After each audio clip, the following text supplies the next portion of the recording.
Hi guys, my name's Elizabeth and this is my first video blog that I'm doing about Korea.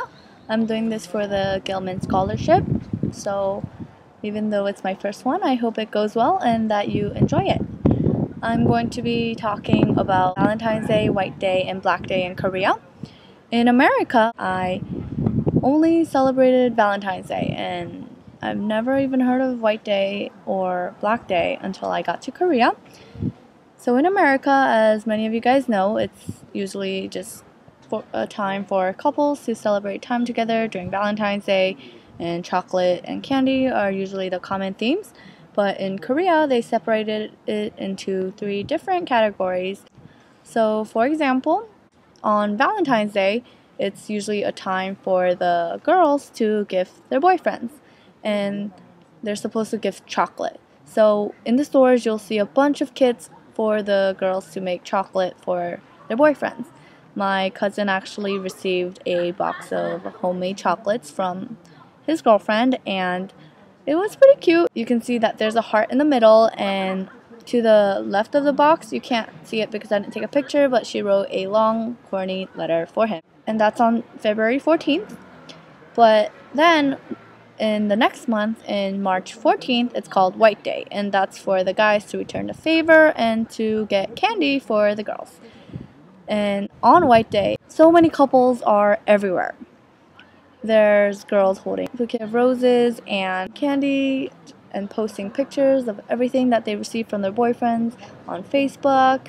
It's pretty crazy. Of course, the guys are more flashy than the girls, so they get them a lot of things. And if you go to the shops, again, there are so many candy that they sell specifically for White Day so that the boyfriends can get their girlfriends something nice. So for me, I'm single, so on White Day, I posted a status about how I don't understand why there's two Valentine's Days in Korea. It's pretty much Single Awareness Day twice, and I was complaining about it. And then my language exchange partner, who is somebody here at Yonsei that was matched up with me so that we could teach other English and Korean, and he got me candy. It was so sweet.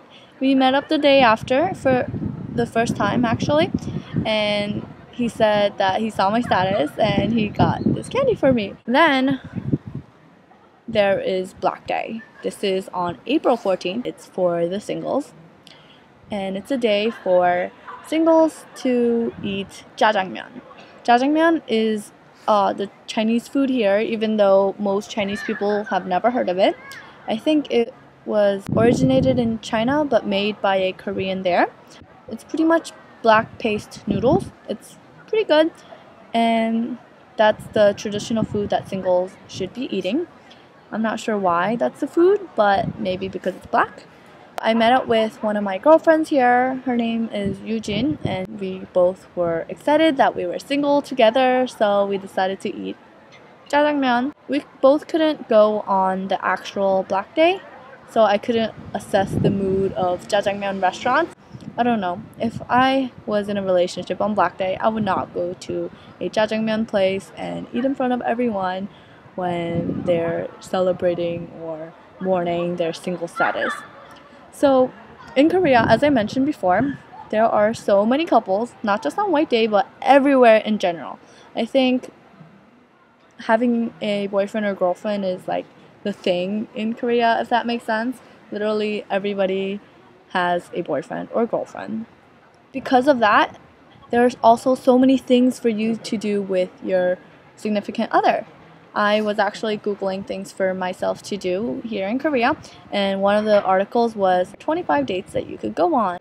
I like being single, but sometimes seeing so many couples and seeing so many opportunities to do things with your significant other, it makes me want a boyfriend, but not really still. Basically, if you go to do anything, whether it's to see the movies, go to a museum, or just anything touristy, anything in general, you will see so many couples. Everywhere, there's just holding hands. PDA is also not very common here in Korea.